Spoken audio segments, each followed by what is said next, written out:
So, I'm a PhD student between Mandriva in Paris and the Computer Science Lab in Tours. And I've been working for around 1 year now on the topic of verification in the kernel with model checking. So as part of this, I made a small survey of faults in patch kernel that I will present to you right now. It might not, I think 45 minutes talk is a bit large, but anyway, it will give you plenty of time to think for questions and to ask me at the end. So the presentation will follow this schedule.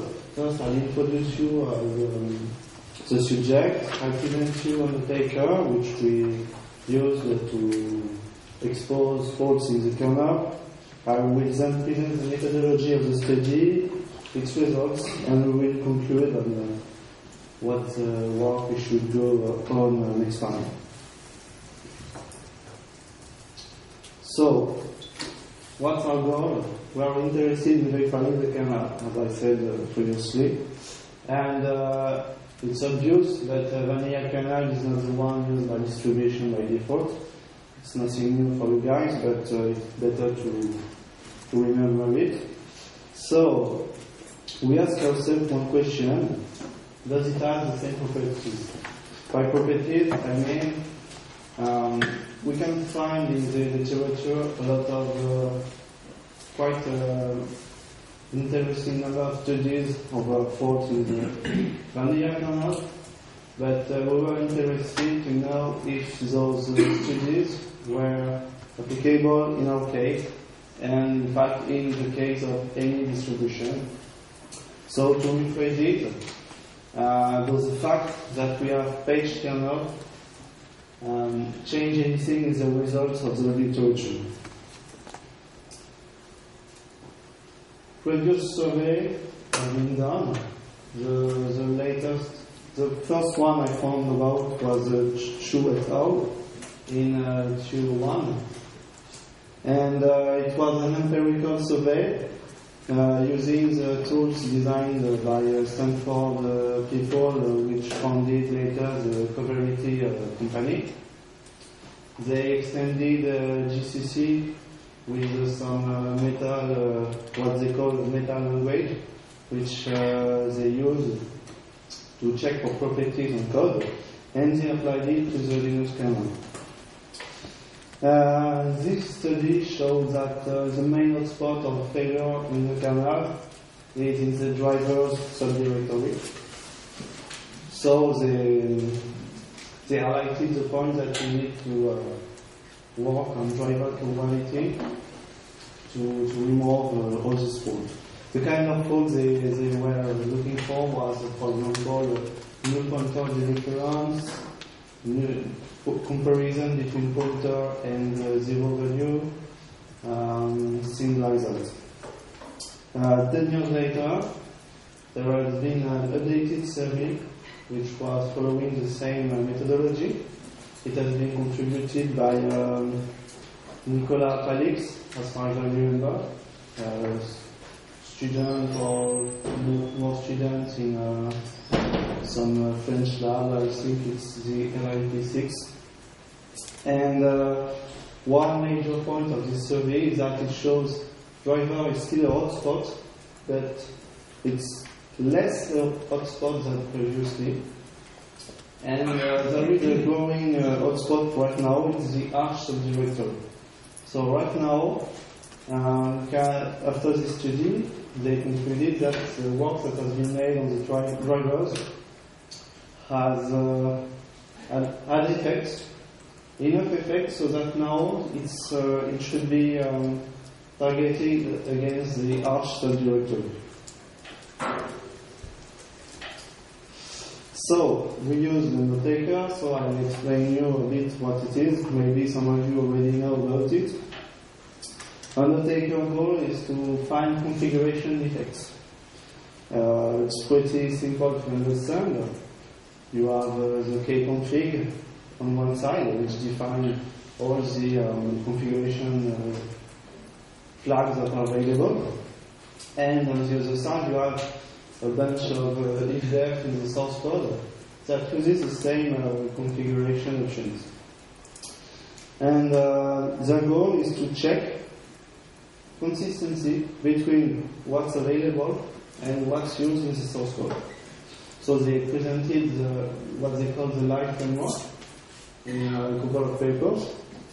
And two main ideas, two main points in the tool is the variability model produced by Coccinelle and the variability implementation which is in the source code. They extract both, they transform it to Boolean formulas, and then they use a simple SAT solving, for instance picosat, to check for inconsistency. It allows them to find dead code or undead code, either dead code or undead code on one architecture or on all architectures. So it can be very useful, and maybe it might seem not that useful right now, but they gave an example which is a CPU output feature.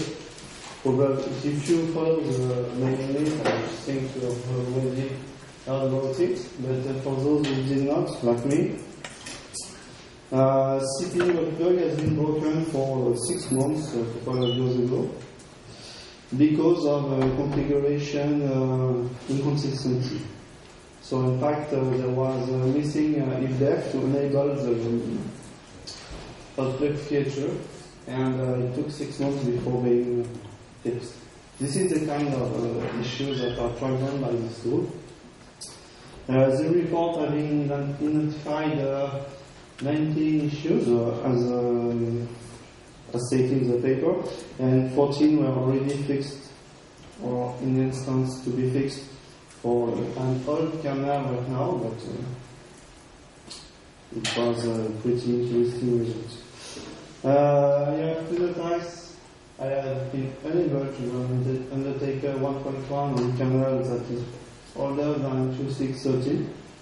The also are already aware of this, but it explains why I have been limited to a bit recent kernel in my study after.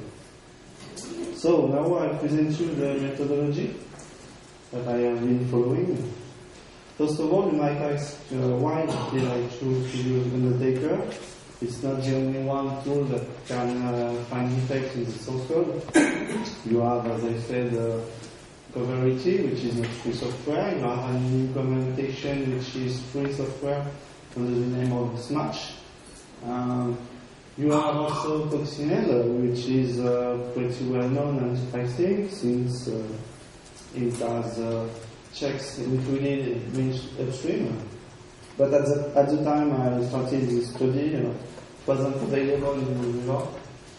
Now it is available in the quicker version, so it will be in the next stable release. And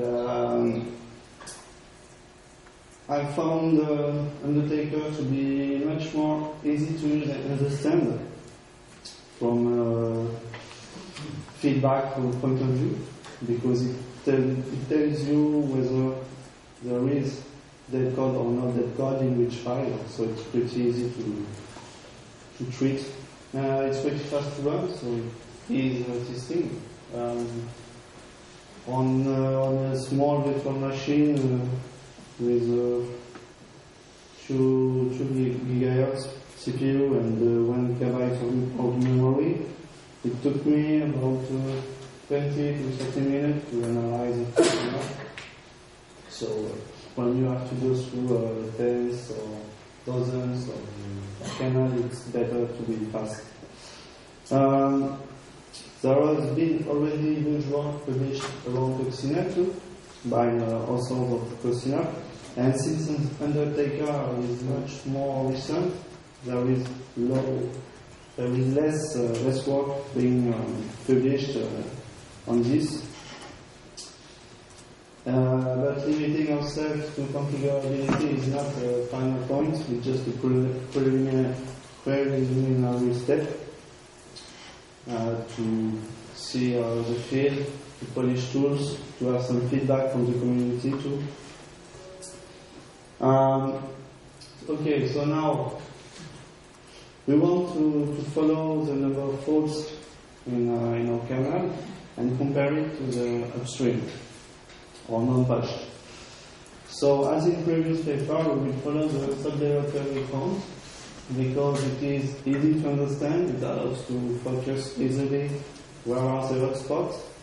And since it has been done like that in the literature, it's better and easier to compare ourselves. We had, however, an issue because we are interested in patched versus non-patched kernel, and it's not the same code base.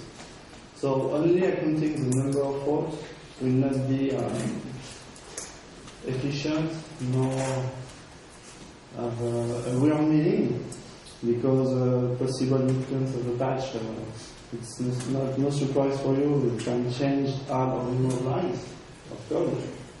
And if you count only the number of faults, it has no meaning. So we introduced a simple but I think meaningful enough measure. It's simply the number of faults in a directory divided by the number of lines of code in this directory. So it gives us some quality measurement over the code. Then we can use to compare between a patch and non-patch kernel without having to deal with the meaning of the patches itself. And then we have the comparison point. So we took a simple approach, just doing the difference between one channel and the other. We might discuss it's open to discussion, the way we do it. It's just an idea. Maybe there is a better idea I did not sort out, but this way we have an easy to use metric. Positive difference means that there is an improvement between in a kernel y over x, and vice versa. If it's negative, it's worse. So it gives pretty easy to understand and interpret results. However, I'm open to any suggestion at this point because I don't have necessarily the experience or maturity to have a better point of view. So now I present you some results. First, before going to the results, I wanted to make sure that my results were comparable to what has already been done. So I run Undertaker on the same kernel already used by Nicolas Palix in the publication number 2. There will be reference at the end of the slide. And I took a point of comparison on driver subdirectory and arch subdirectory, since they are the more meaningful and the one where the faults are concentrated. And I computed some kind of ratio between the number of faults of each one. And for Coccinelle analysis, it gives a figure, 0.75. And doing the same computation with Undertaker results, we got the same ratio. So it's not extended study, but it shows that at least we can compare the results between what has been done by people of Coccinelle project and results given by Undertaker. So now, the first chart, nice. I don't know if it's easy readable. On the bottom you have a different kernel version. Those are the upstream version from Q632 to Q638. And on the left axis you have the frequency per 1,000 of line of code. So you can see that frequency is pretty low. In fact, we have less than one fault found by Undertaker for 1,000 line of code. And we found the same result on Coccinelle. We on the arch subdirectory, which is a green top line, and on the driver subdirectory, which is the cyan second top line with small boxes.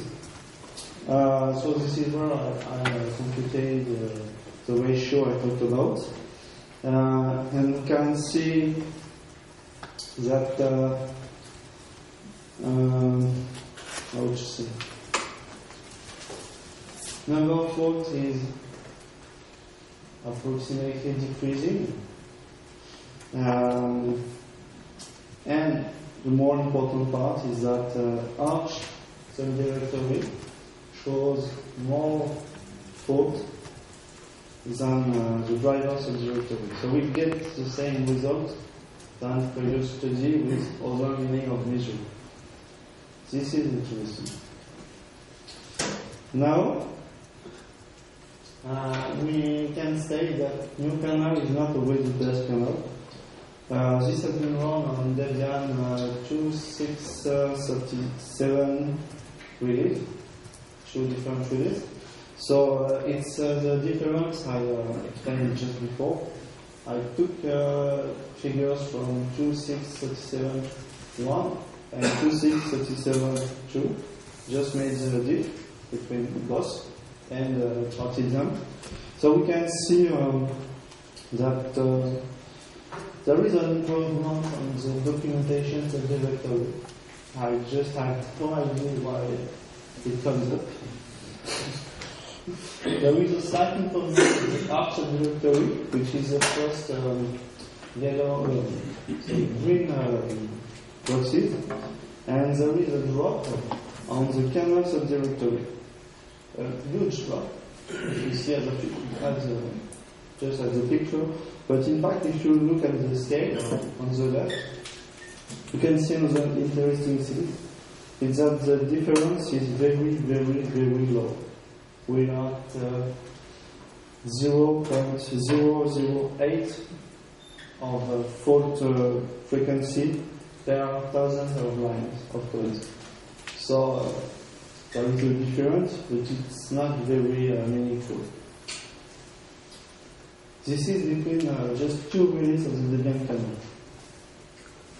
Now, I wanted to compare vanilla and latest Debian release over the same version. And now it's more interesting because you can see an improvement global.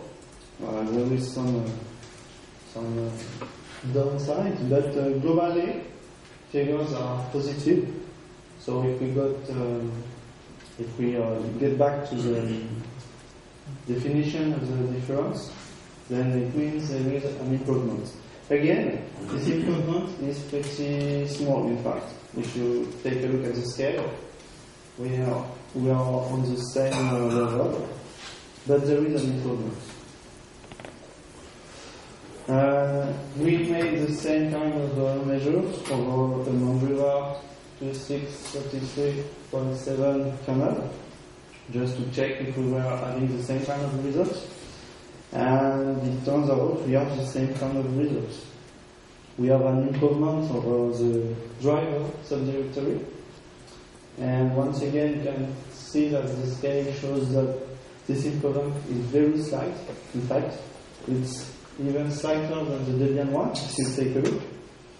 We were around 0.004 for the Debian improvements over the driver subdirectory, and now it's just half of it. So there is improvement, but it's very, very, very light. There is a small, there is a regression, or you can say it, for the FS subdirectory, but once again, it's to be respect. This one is pretty hard to read, but it's open source kernel from 2.6.30 to 2.6.37. And the interesting part here is to compare with the first chart I showed to you, which was this one.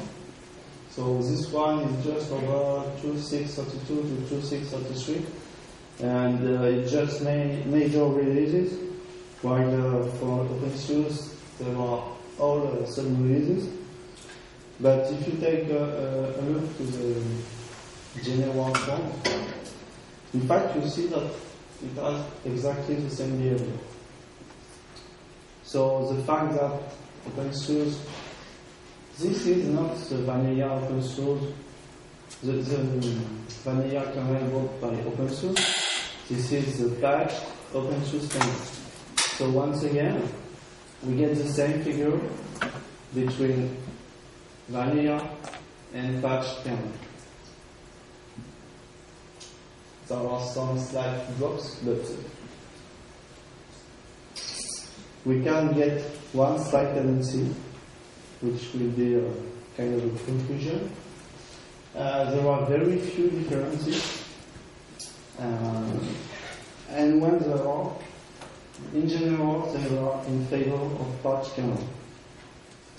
Another interesting thing is that we can show the number of faults is decreasing either when measuring one tool, Coccinelle, or when using another tool, which is Undertaker. So it means that the kernel code quality is improving over time, whatever the point of view of analysis we have, since Coccinelle and Undertaker doesn't share the same content. So this has been some preliminary work. We need some more powerful and polished chain tools for this kind of study. I think we need to introduce some other methods to grab effects. So for now, I only use Undertaker, but we could use also outputs from Coccinelle, and maybe Smash or other tool might still help.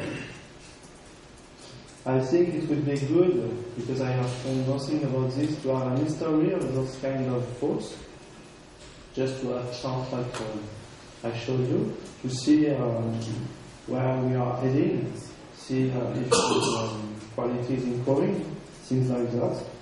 And I think this should be targeted to easy use by any distribution, so that each one can produce its own results and see where its kernel is headed. I think one of the important points is to investigate more precisely to qualify the difference, because there are differences. For example, on the subdirectory drivers, number of differences found by Undertaker is something like 20 to 30, so it would be interesting to have a look to what are the differences. Maybe there are things very important. And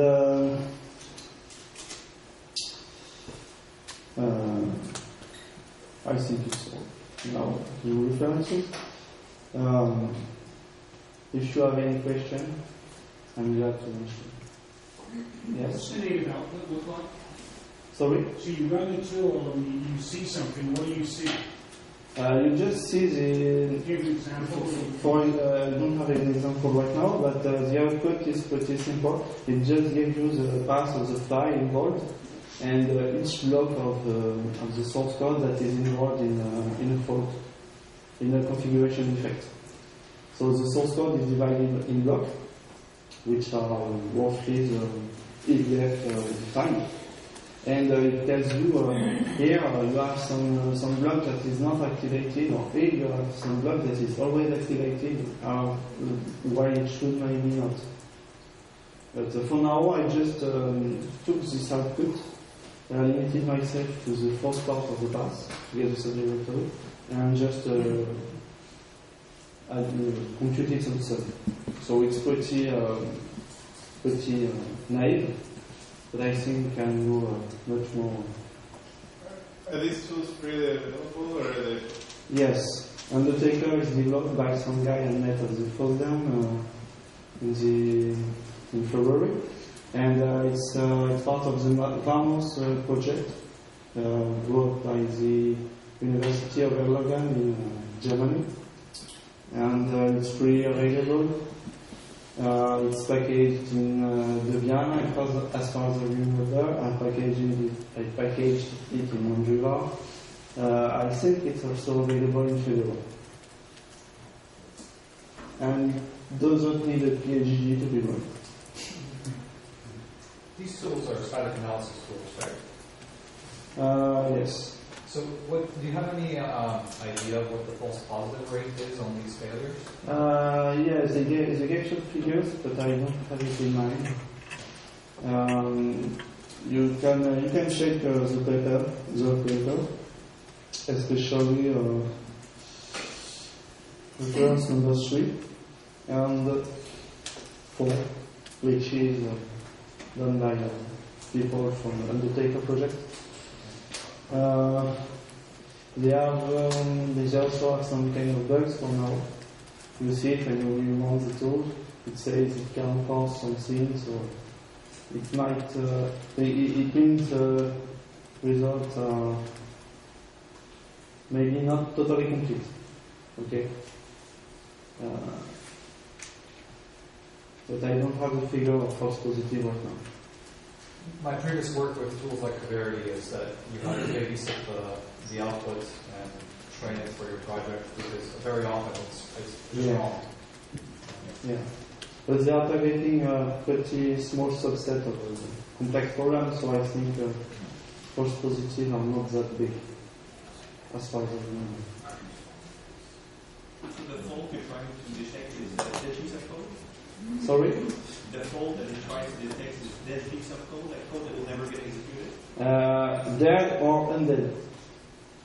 Like, for example, if you found it's 0 and a piece of code, and it will say that the piece of code will never get executed? Yeah, but it might also be the reverse when you have code that is between if-def and that the if-def have been removed by another patch, so that the code get executed every time where it shouldn't.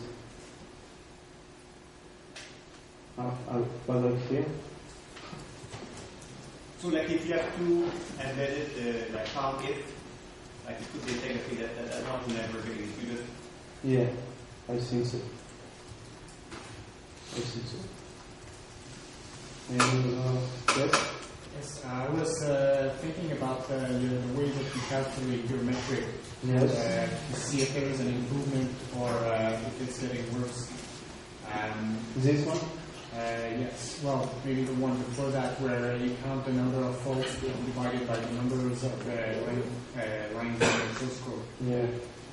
If the patch only increases the lines of source code without introducing any faults, you're going to see a decrease in your of faults with your ratio, but it's not really an improvement per se.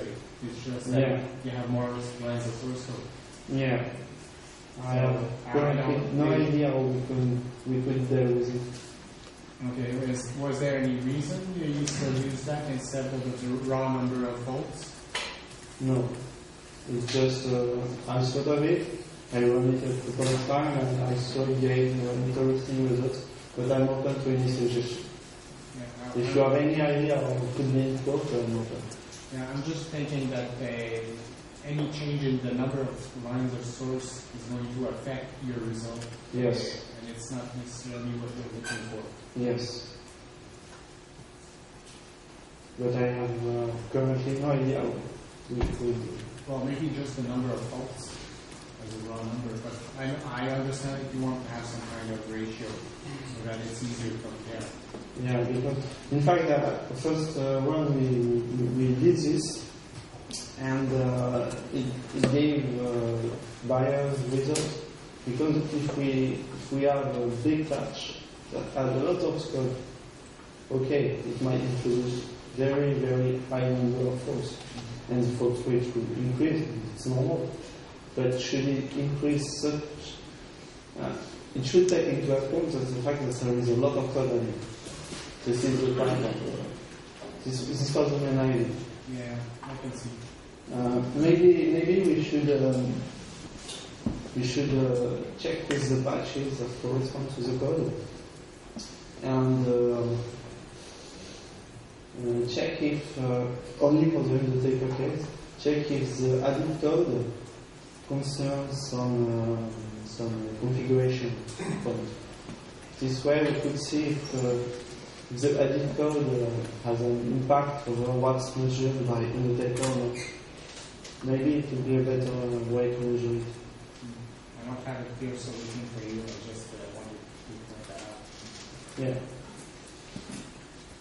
Yes? Are there other tools that does deeper analysis of the source code that they could run on the kernel? So you have also a Coccinelle, as I stated, which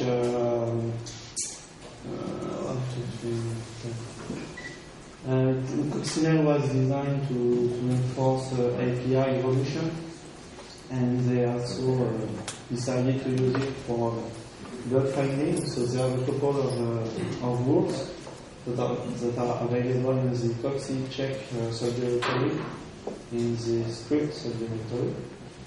And it allows to find errors such as pointer dereferences when it's not a good thing, things like that.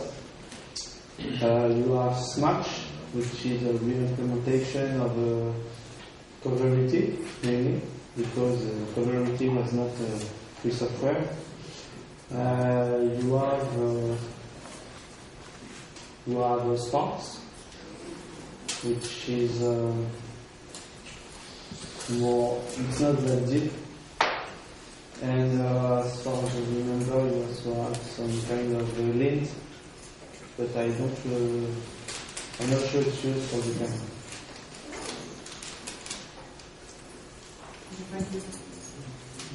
Any other question? Yes? Out of the 15 fixes you committed to the mainline kernel that were accepted, are they documented in your paper? It's not me. It's an Undertaker papers. I don't remember if there is not in it. I think you can search the Kernel to see people from Undertaker projects in patches.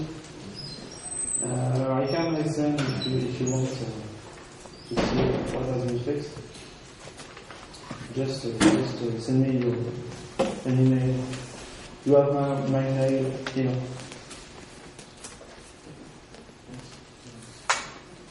Yes? Do you have, how do you deal with configuration of the kernel? Do you use one config for all the tests? Or Yes, I use the same config for this test. In fact, I use the default config. But the way Undertaker works, it doesn't rely on the config enabled, but on the configuration option available. So it does all the permutations? Yeah, and it also does checks for every architecture. So you have this difference between dead code, undead code, and globally dead or globally undead. Dead code is just dead code that is dead in one architecture, not architecture. Undead is the same. And when it's globally dead, it's dead everywhere.